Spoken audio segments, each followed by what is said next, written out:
Who's that coming down the track? Who's that coming down the track? It's a mean machine in red and white.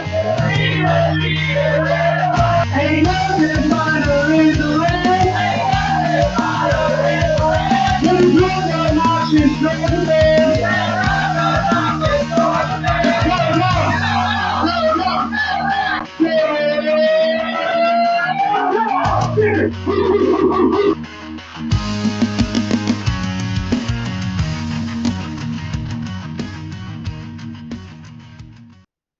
What's up, y'all? This is John and Caleb back for another episode of the Nothing Finer podcast. As always, you can find us on the Fans First Sports Network and as a part of Millions. Normally, we would be live on Sunday, but there was a train crash in my house today, and it was my train of thought. And then I went and aggravated the wrist that I just had surgery on. So typing and computer work, not easiest with one hand. Um, so we aren't doing it this week. Um, Just doing it live. yeah, we're doing it live. I didn't even really get to type much of an outline, which I can count on one hand the amount of times that we've come into the podcast and not had something written out.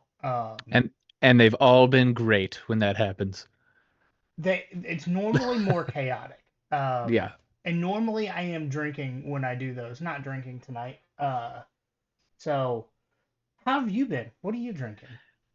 It's funny. I rushed in here so quickly after getting my daughter to bed that I'm not drinking anything. I'm just raw dogging it. So just all chaos in all kinds of ways for this show. But partly because we're getting back into town today. We spent another bye week in Athens to do non-football things, It's cheaper. which it is, and had to get our Raisin Canes, and w- we missed last time we went to the botanical gardens, and everybody really wanted to go back to the botanical gardens, so we did It was that. It was a good beautiful weather time. this time too. Oh yeah, and there were so many moments where just the leaves were coming down because the wind was blowing just like Yeah. right over us, and my daughter really enjoyed that. So yeah, bye week Athens is really nice. Need to get back up there for non-bye week at some point, but it was a good quiet day, and we needed a good quiet week. Us Georgia So fans. yeah, we got to go to our first two hockey games of the season this Nice. this week, and ironically, it's the Ghost Pirates' first two wins of the season. Oh, Um, there we go.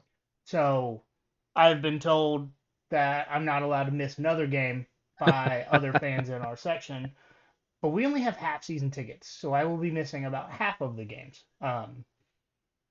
Well, 500 ain't bad.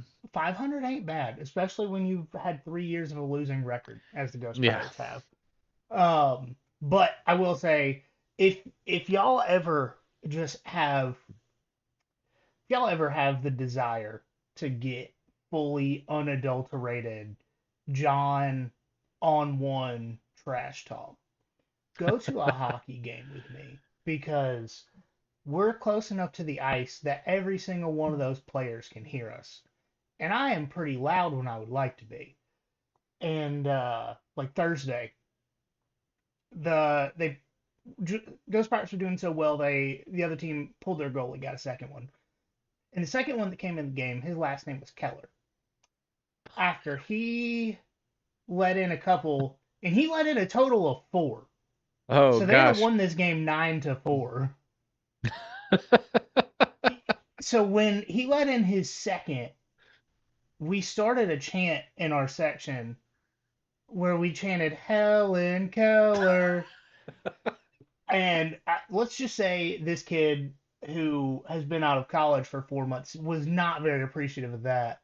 Yeah. Um, and then last night at the game, the guy's name was Rowe, their goalie. Savannah won that game 3-1, and close game. They pulled in with a Hmm. couple minutes left in the third period to try and get an extra man on the ice.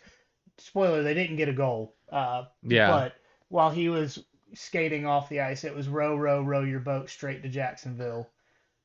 Um, yeah, like I was feeling it this weekend. Yeah. So if you ever want to do that, just I was so scared, by the way, about where the joke about the guy named Roe was headed. Thankfully, it was just a row your boat joke, because my brain went somewhere much worse that we I, don't need to talk about. my brain. I know exactly what you're talking about now, and Yeah. now is the very first moment that I thought about it, and I sat in that arena for multiple hours yesterday trying Oh, to think of yeah. jokes.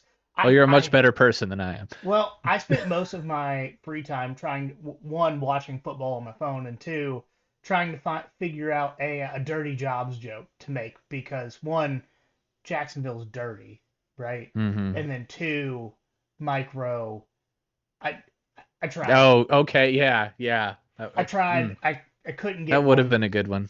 I couldn't get one that was short enough because here's the thing about hockey. If you're chirping and you have to take a breath in the middle of your chirp, you lose it. It's not That's good not there. anymore.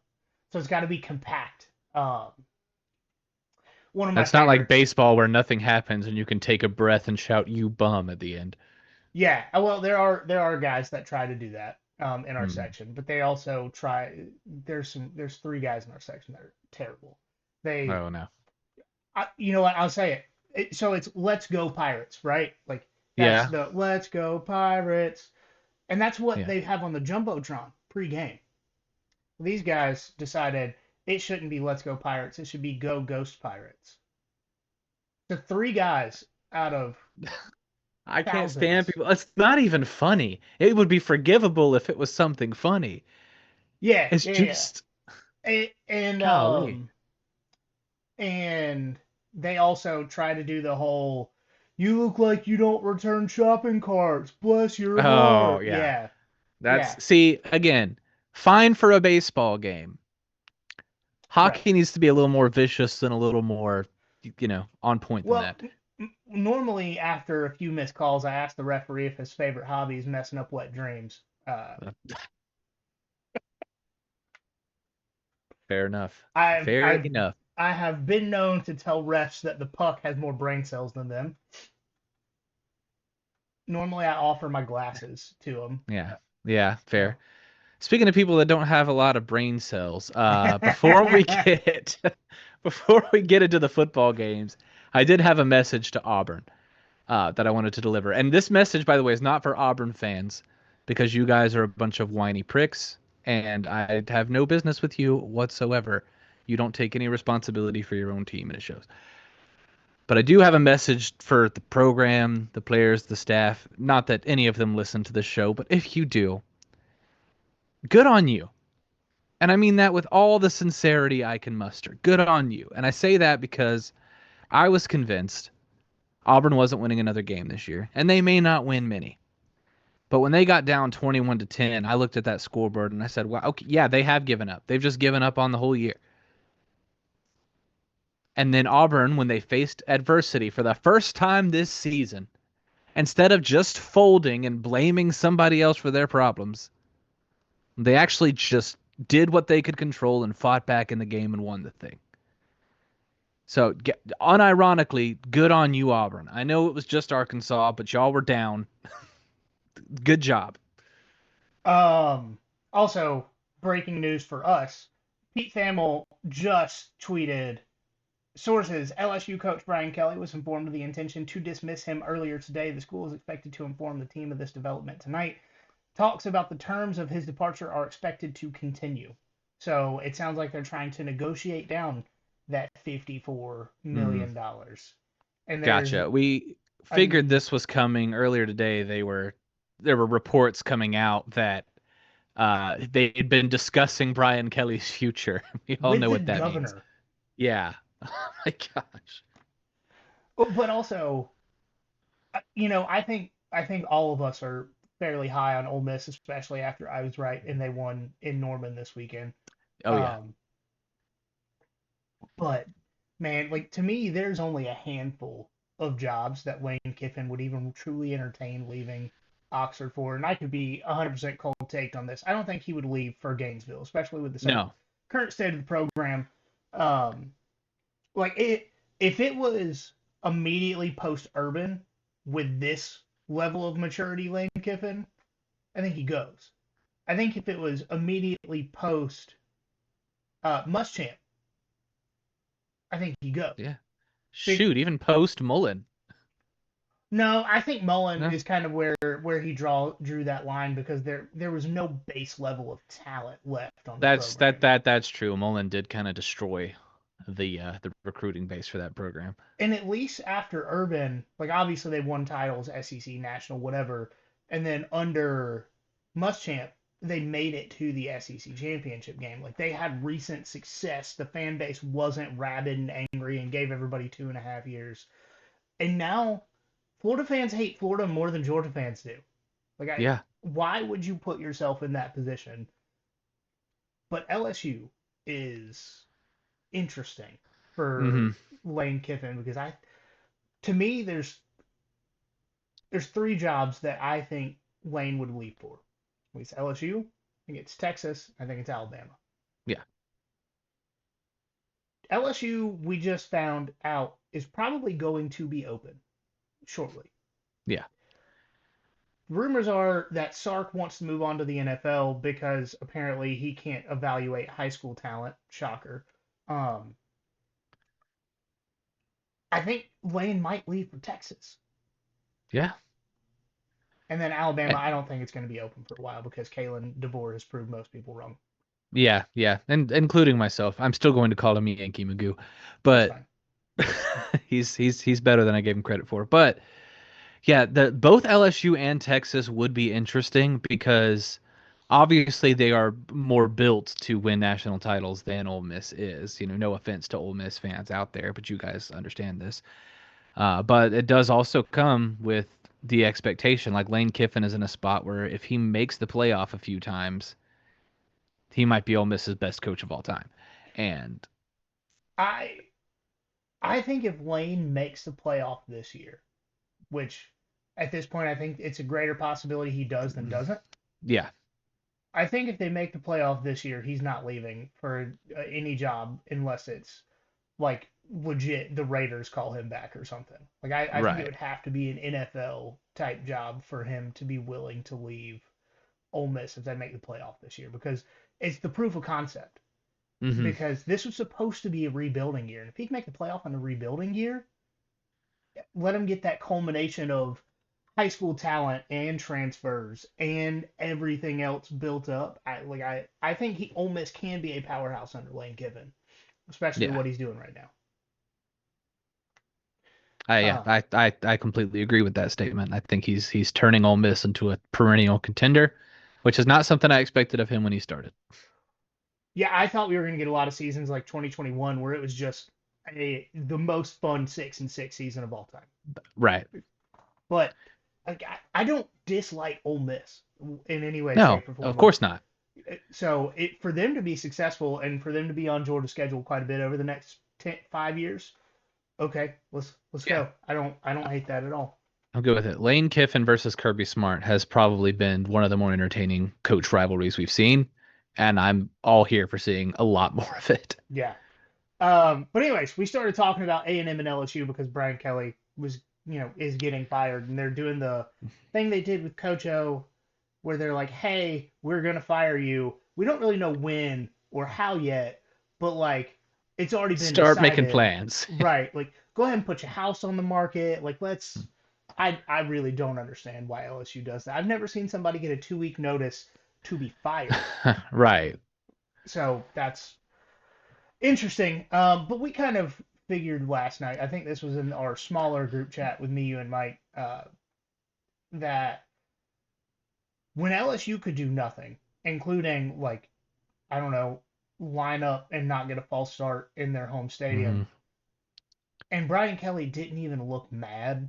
It's like he knew before the game if they lost, it was That over this for was it. him. And then the second A&M started having a decent lead on them, he just knew it was over. Yeah, because I mean, LSU had the wildest way to have a lead in the first Yeah. half.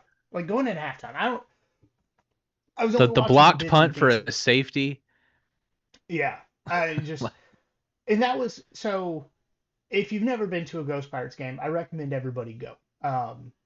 we have 4 seats, so if you're ever in town, we will take people. Like we love taking people to hockey games. But one of my favorite things about the Ghost Pirates is Saturday nights and for big sporting events, period.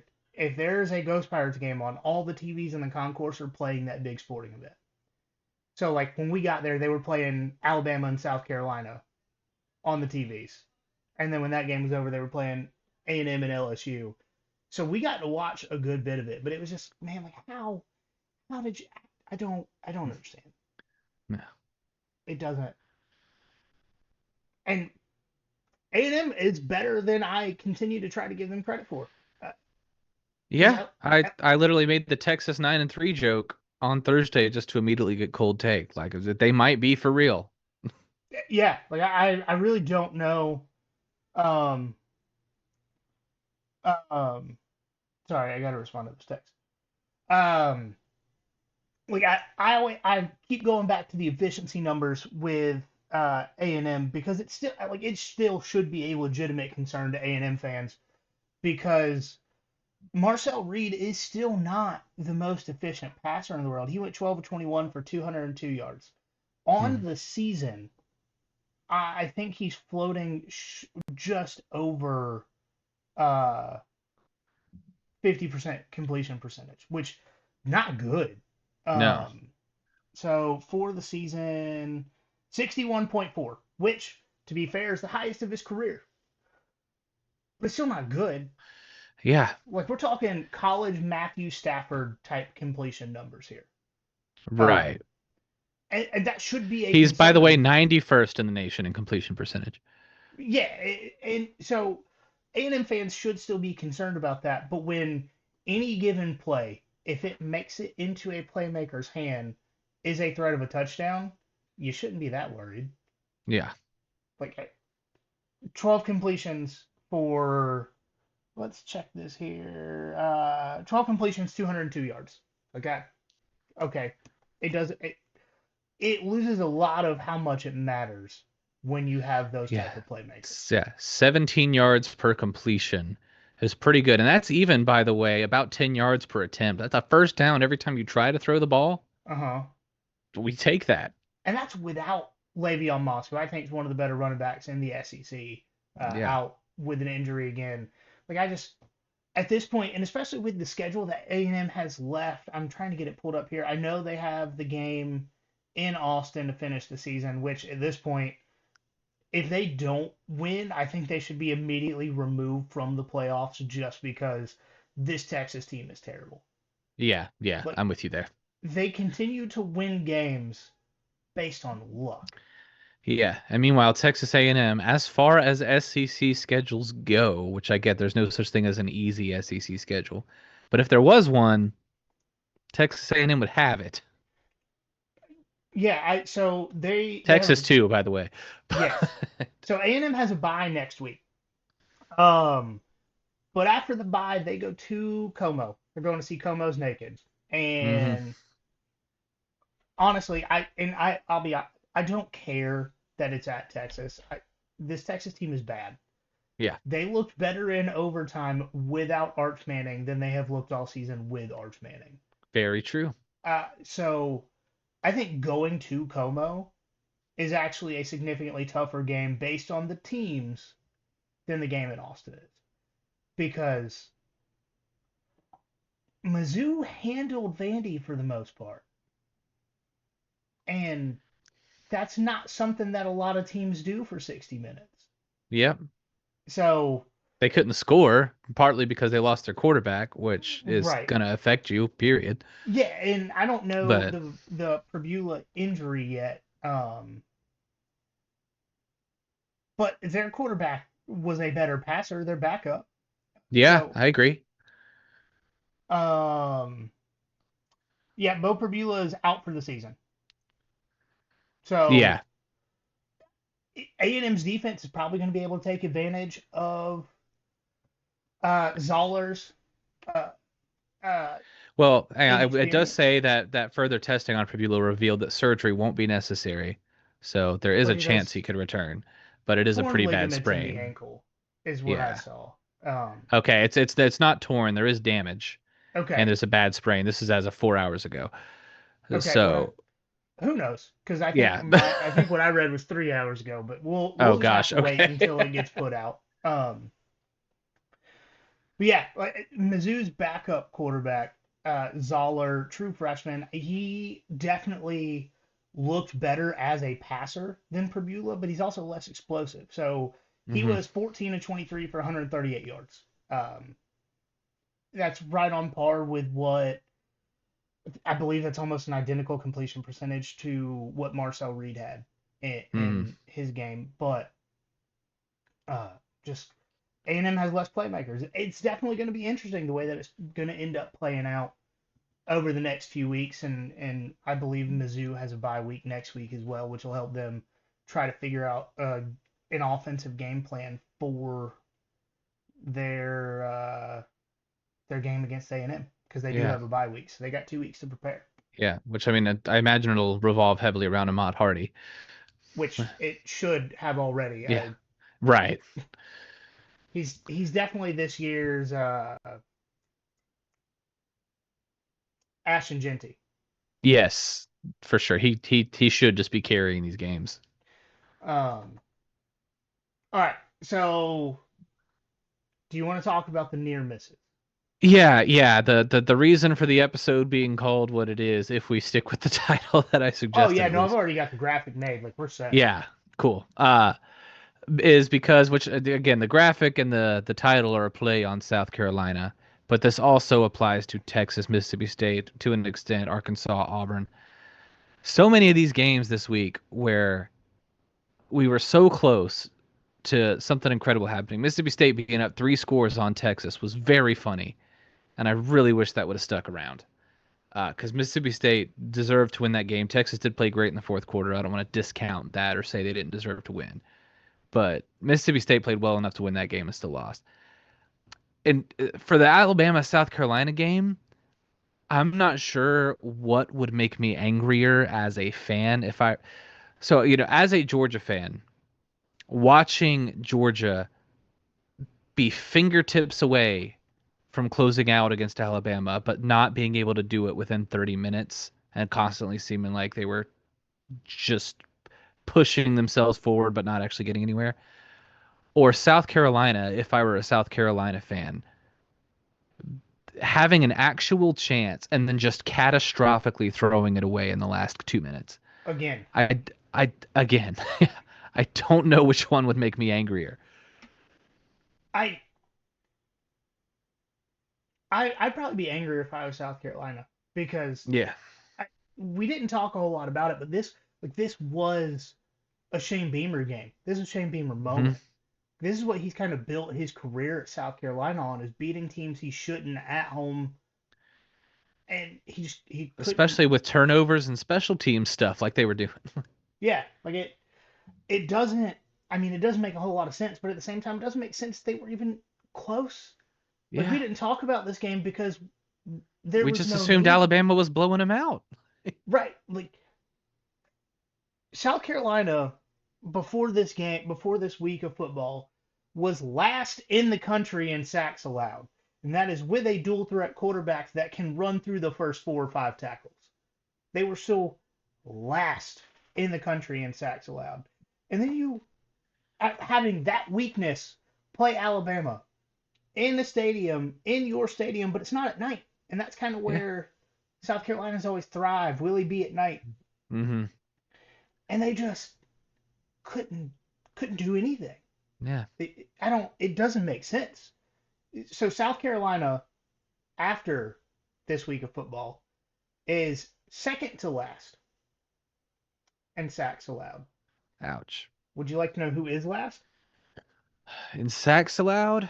Are we Uh-huh. talking SEC or country? Country. We've already I'm mentioned this team once tonight. yeah. Yeah, I'm still gonna pick an SEC team and say that it's Auburn. It is. Yeah. By 2. They've allowed 2 more sacks. Only 2 Yeah, an after average a of 10 sack game. 3.75 per game. Wow. Yeah. How like South Carolina fans should feel good that they got this close. But Yeah. they should also want Shane Beamer fired as much as Brian Kelly was being called for his head, because how do you continue to have the one part of your team that's weak be the offensive line? You can't get guys in the portal. You can't get guys out of high school. You can't develop. You can't recruit. You can't do anything. When it comes to offensive line, like truly, you should just walk around and find people. Like you should just walk around campus and find people that eat the most ice cream to be on your offensive line if you're South Carolina, because you've tried At everything least they'll be else. hard to move. Yeah. Yeah, you've tried everything else and you suck at it. I don't. That's one thing that'll always blows my mind when you know you are consistently terrible at one thing and you do nothing to improve. Like hmm Kirby has been good about this, bringing the Georgia side into it because I can't think of the last time that Georgia had the same problems with their team 2 seasons in a row. right, 2019 the offense was terrible. 2020 they bring in Todd Monken. hmm 2020 consistency at quarterback, so they bring in JT Daniels for 2021. I don't like Yeah. if there's a problem, there's always a solution. 2024, weak in the run game. 2025, averaging more than 200 yards a game Yeah, and that's with with a a banged less up than 100 offensive yard. line. Exactly, and that's with a less than 100-yard performance against Auburn. So like Yeah. I don't understand the way that Shane Beamer is just allowed to continue to have a terrible offensive line. Like, do I need to do what I did with LSU fans before the season and say that you, as the fans, are weak and you are the reason that your program's failing because you're not demanding better? Because LSU fans got the message. Like, Yeah. Brian Kelly was the problem. At some point, you have to realize that Shane Beamer is also a problem. And then, Absolutely. man, Mississippi State, that was just. Y'all had to make one tackle on a punt Yeah. return. You had to make one tackle. I don't. Yeah, that's the most frustrating thing. Like just in South Carolina's case, just hold on to the football in the most crucial part of the game. And yeah, Mississippi State, just do the one thing you're supposed to do on punts every time you punt the football. Yeah, like, or maybe just don't allow Texas to score points at will in the fourth quarter of that game. That's true. Especially when you have statistically one of the better secondaries in the conference. No, you couldn't. It's the most Mississippi State thing possible. For sure. And I will say that Texas as a team would be 4-4 right now if their last two games had not come against Kentucky and Mississippi State. Because I think Oh yeah. any other team in the SEC beats Texas the way they played over the last 2 weeks. Oh yeah, you have them go to Arkansas instead of Kentucky last week. They lose that game. Yeah. You have them go to Auburn instead of Mississippi State this week. They lose that game. Oh, definitely. Auburn's defense has not given up 24 points in one quarter. No. Like, Auburn's defense gave up 20 points in 4 quarters against Georgia, who has a significantly better offense than Texas. Yeah. I By the way, the fact that Auburn was my next team up that I could think of should be a hint to all of you guys who keep calling the SEC top heavy and that all the rest of the programs are no good, that you're full of it. The Big Ten fans always accuse us of this. The Big Ten's got 3 good teams this year. I'm not saying 3 teams that have a chance to make the playoffs. I'm saying 3 good teams. and we still have questions about 2 of them. Yeah. Like Oregon. What was that against Washington? That was a home game, y'all. What are you doing? It wasn't Wisconsin. Washington. Yeah, it was Wisconsin. worse. It was worse. That It's yeah. Wisconsin. Other block W school. Yeah. Yeah. How? How did y'all play that bad against the second or third worst team in the Big Ten, and that's saying something? That is really saying a lot. Oregon was disappointing. We still don't know what Ohio State is because they've clubbed baby seals and played Washington, and that's Yep. been their 2025 schedule. We won't know, unfortunately, until either the Big Ten championship or the playoff.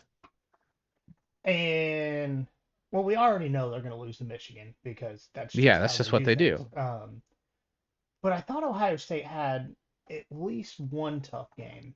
Oh, man, they have a tough game this week. Do they? Penn State at home?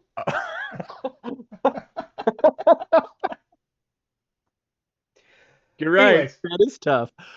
yeah, they're playing Okay. Penn State at home. Then they're going to Purdue. Spoiler makers are not the same without Jeff Brom. No. Hosting Will Ohio State UCLA. be ranked number 2 in the country, though? If Indiana puts up another performance like they have all season, they absolutely That should probably be. will be. Yeah. Then they're hosting UCLA in mid-November. Oh, wow. So That'll be tough. yeah, we've seen how Nico plays in the cold in Yeah. Ohio Stadium. Then they're hosting Rutgers and then going to Michigan. So one loss.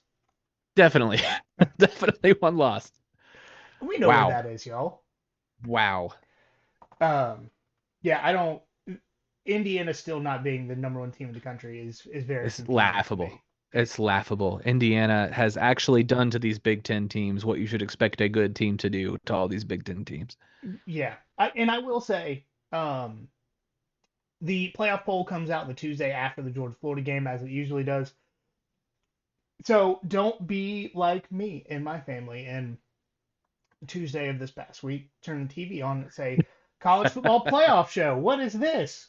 And Oh, it yeah, was no, it's just always after the Florida game. they Oh, just decided to go over the AP poll for 30 minutes on oh ESPN. gosh. Oh gosh. Yeah, Yeah, I that's definitely that's wanted Joey Galloway to talk about the AP poll for 30 minutes. Two of right. the most reputable and intelligent things in sports. Look, which by the way, who does Indiana play this week? Are they off this week or do they actually have an opponent? I don't think it matters. They win the game. Oh yeah, for sure. I was just gonna say though, if they win the game, which they obviously will, Indiana will be number 1 in the college football playoff poll. The college Uh, football playoff committee loves to make a headline with it's at Maryland. The college football yep, playoff committee loves to make a headline with their first poll of the season. We all remember always do. 2022. I don't remember who 2023 was, but I called it because I knew it was going to be like somebody I think who it was nobody was. Michigan. It was It Michigan may or have. Ohio State, and then Michigan went into the playoff number one. Gotcha. And then I think last year was the first they were the first ones to put Oregon number 1. Yep. Um so Yeah. they're going to put Indiana number 1. Uh, Indiana does not appear to have. No, their bye week is the week before rivalry week. That's their next bye Oh week. wow. So Gotcha. they get a bye week and then Purdue, so back-to-back bye weeks going into the Big Ten Yeah, championship yeah, game. yeah, And then it's facts. actually Wisconsin before that. So and Penn State before that, and Maryland before that. So Indiana doesn't 5 have a football consecutive game until the Big Ten championship. Wow. We say that. Watch them lose to Maryland this week. The way this season has gone. Yeah, that might actually happen, especially the way that we've called something significant and the exact opposite has happened almost immediately. Speaking of that, my take on the Ole Miss Oklahoma game. Lane Kiffin had not won a single road game against the ranked opponent in his time at Ole Miss. Hmm. Um, but Moneyline Mateer can only do so much with his hand hurting. And honestly, I thought Ole Miss played much better defense this week than they did last week. So Oh, absolutely. yeah, which I already thought Ole Miss was legitimate. I already had Ole Miss going to the playoff. They are practically speaking a lock at this point, in my opinion. Like they may drop one game here or there. I don't see 2 losses on the rest of their schedule. Yeah, that would definitely be tough unless the Citadel sneaks up on them. Right. And obviously, that's a joke. They do still play Florida and Mississippi State, who I think are both very dangerous teams. They Yeah. may not be good, but they're dangerous. Yeah. They can win any given week, as we have seen in both of their games against Texas. Yes. I will say I was so close to being right on the points here. I said Wayne was going to try and score 40 to 50, and he got Oh yeah. 34 He sure on did. the what was Oklahoma going into that game? They were top 5 in scoring offense or scoring Tory defense. defense? Yeah, I think they were top 5. I don't remember the exact Number number. 2. They were number 2. 2. I just man, I Georgia, as much as we hate on the defense and specifically the secondary, Georgia is still an extremely talented and extremely physical defense. Yeah. Like when you put it in perspective of all the other teams across the country, there's a reason that Georgia, even with our perspective bad numbers, Mm-hmm. they're still very good. Right. Which their two worst games came against two of the best offenses in the country. Let's not forget. And then, Ole Miss was going to be able to score on whoever Mm-hmm. they played. I think is Yep. just kind of where we're going to, it's where I'm at with that. They're going to score Yeah. points on whoever they play. It's Yeah. can the other team keep up with them and make a couple of stops. Yeah. And I don't think there's very many teams across the country that are capable of that. Yeah. I agree. I was looking through when I was trying to figure out how the playoff is going to play out because when we did our playoff brackets last week, I said who would actually win in this playoff scenario. I had Ole Miss go into the semifinals for that reason because right now the way the landscape is looking as college football, these teams that have these top tier offenses, uh, if you can't outscore them, you're done. Because right now that's just where the pendulum is swung. College football always swings back and forth on a pendulum between defense and offense, which one's dominating as people adjust. Offense is on top right now. And that wasn't 100% true like people said it was in 2019 after Joe Burrow dominated everything, but it is true now. Yeah, I'm trying to go back now that you've talked about it and see we go through mine after the episode and see who I Yeah. think would win each of these games. Yeah. Um, I will say again, I did not have Georgia in my national championship. I had Georgia losing to Oregon in the semifinal. yeah, I mean, Although after this week, I may change that because my logic was I don't know this Oregon offense is just so good. I don't know if Georgia can slow them down. Then Wisconsin slowed them down, and I thought, well, maybe Georgia stands a chance in that one. yeah, it's like, huh. Maybe we get thrice in a lifetime with Alabama in the national championship game after all. All right, you want to move on to Mizzou and Vandy? Yeah, let's talk. This was a weird one, and not just because obviously prayers up for Bo Pribula. I hope he's doing Yes, well. I hope he can come back this season because I think he's a great athlete and has a lot of potential. and he's very fun Um, to watch. If you don't like, if you're not a Missouri fan, I'm not meaning this in a negative way, but he's he's Missouri's version of Taylon Green. hmm Of he's gonna go out there and he's gonna play his style of football. Sometimes it's a good thing, sometimes it's a bad thing. And if you don't have a stake in the game, you love to watch it. Yeah, 100%. But yeah, it was just a weird game. It felt like the entire game was the feeling out phase. That's a good way to put it. Yeah, like it never felt like either team was figuring each other out. And Diego Pavia obviously did Diego Pavia things on that last drive for Vandy. I feel awful for that kid who had to come in and play quarterback at Mizzou, and you'll have to remind me of what his name was because I Uh, forgot. Matt Zollers. Zollers, I Yeah, believe. I'm trying to get the first name, but definitely Zollers. yeah, Yeah, Matt Zollers. yeah. I feel awful because it just took him getting the ball like a yard further down the field. Well, that was an insane catch to even get it It where it was, yeah, was. Like yeah, that's one of those like 99% correct, yes, and that 1% is where it actually matters, and yeah, it sucks for everyone involved. I mean, the last play of the game that we were just talking about.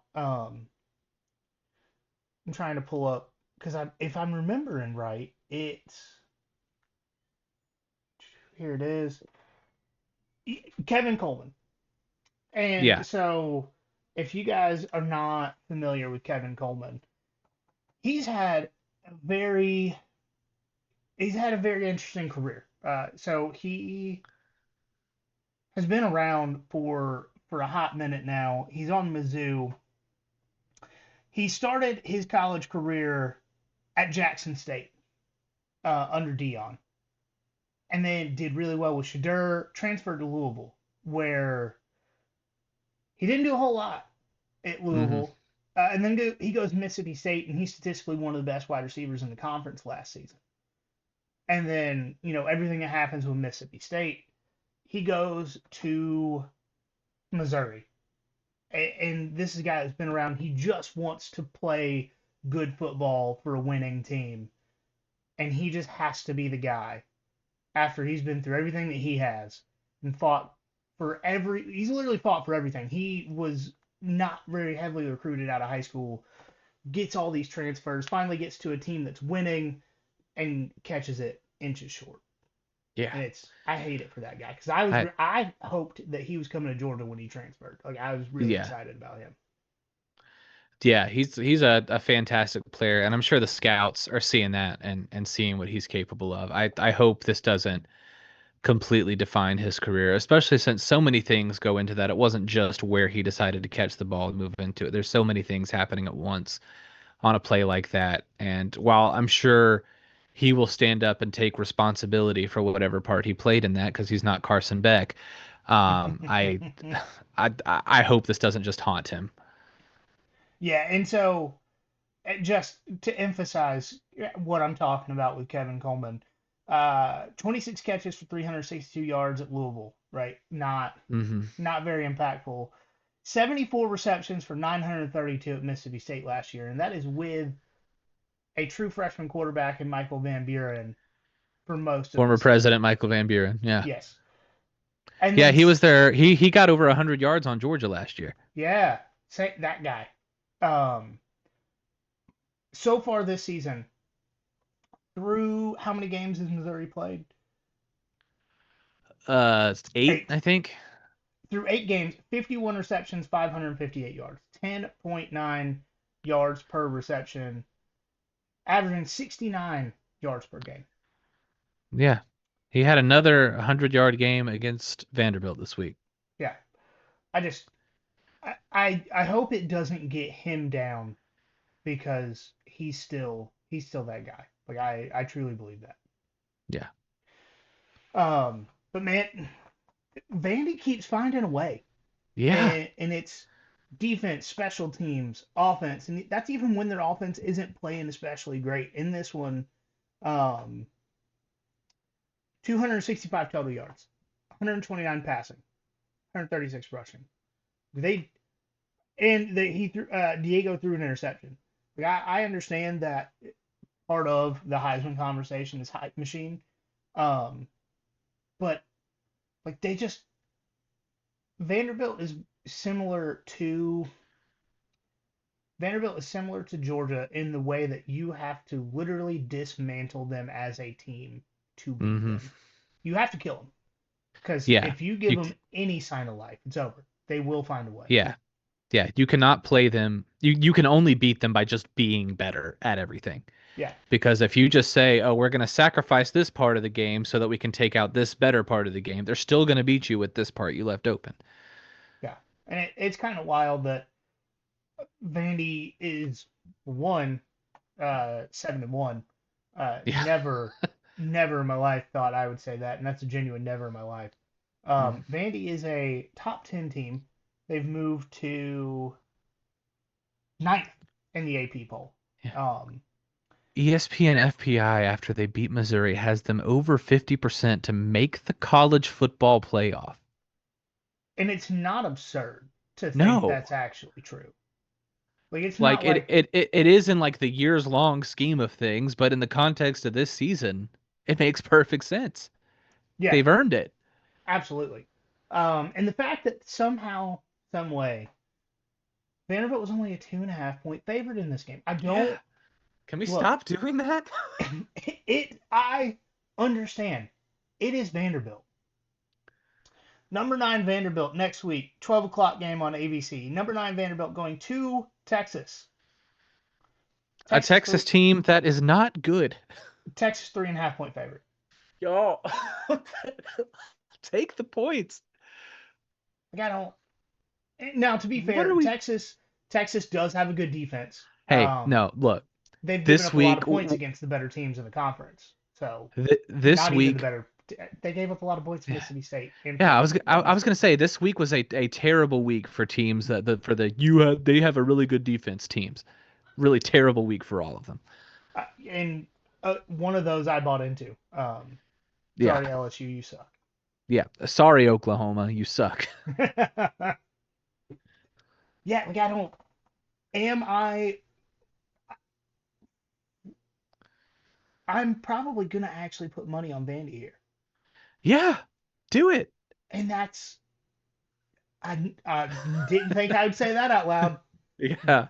Vandy at Vandy, yeah, and Austin, before the give me season, you say Vandy. Vanderbilt going to Austin, and they're only getting 3.5 points. Uh, Well, yeah, I'll Texas is take Vandy favored. plus the points.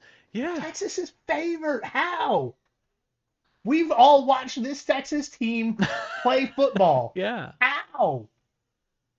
It Hmm. doesn't make any sense. I don't. I Maybe they think Arch is going to be out, and they like the other quarterback better. I don't know. okay. That is a legitimate thought. Yeah. Maybe. Yeah. All right. We kind of closed up on most of this. I'm trying to find the line for the Georgia Florida game this weekend because I thought that was pretty interesting and I want to get your take on it if you have not seen it yet. I saw one from FanDuel. I don't remember what it was, but I remember it being lower than I would have thought. So Georgia's 7.5 point favorite, Yeah, over under 50 and a half, interesting. and Georgia's minus 330 on the money line. Minus 330. So they're pretty confident Georgia's going to win, but only just slightly more than a touchdown favorite. Yeah. Yeah. My just early thoughts. I don't hate the under for that game. The vibes are just telling me this might be more of an Auburn type game where we will score more points than Florida, but I don't think either team's getting to 30. I see.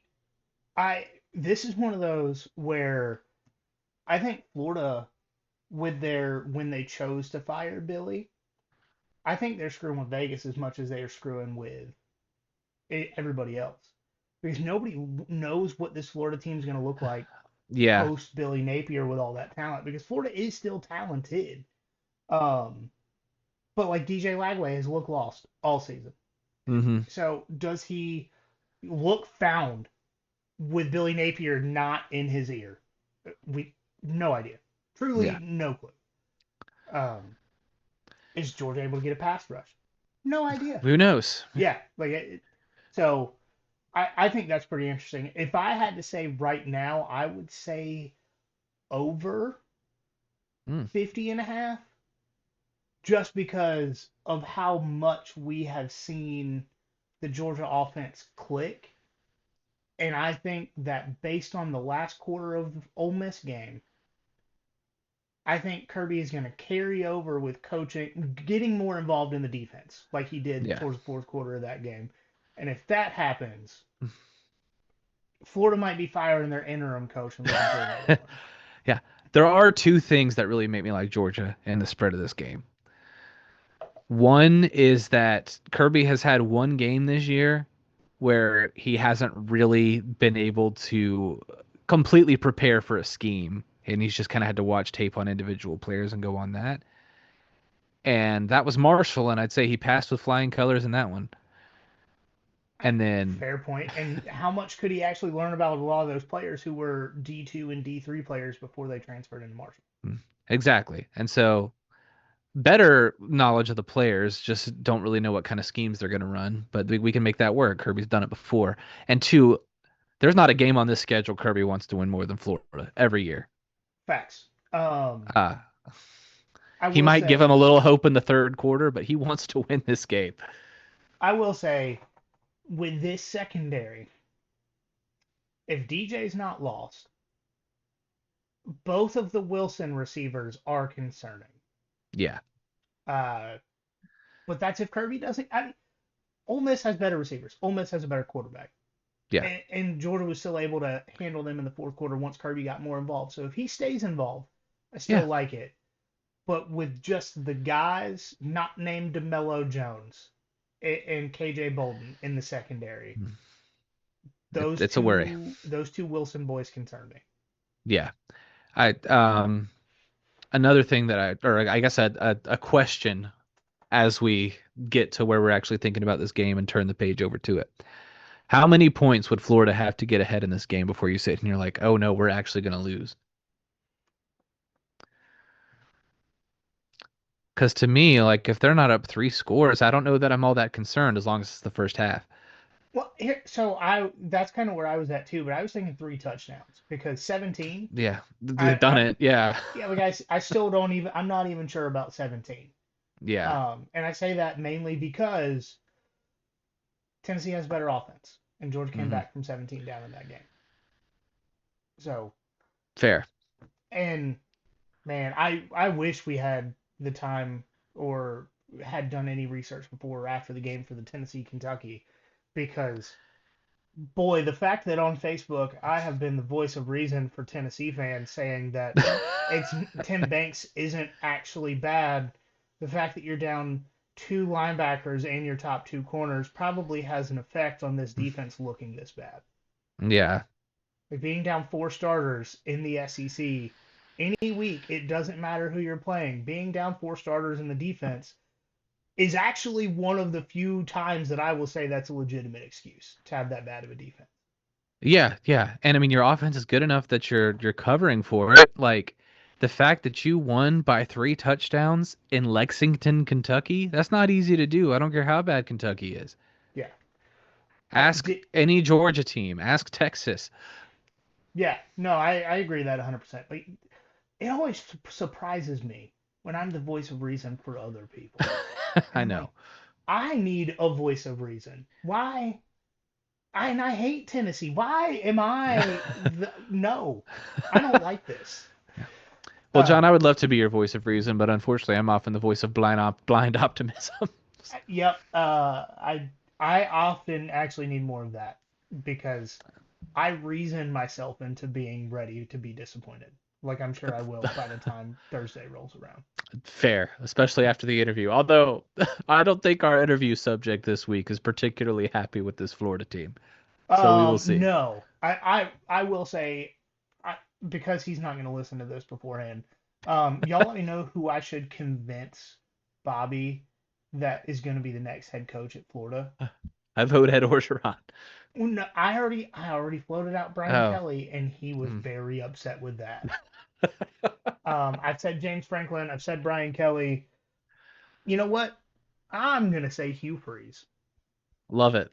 because you know Urban Meyer was a bad person, but like he just condoned murder and theft and adultery and all the other things.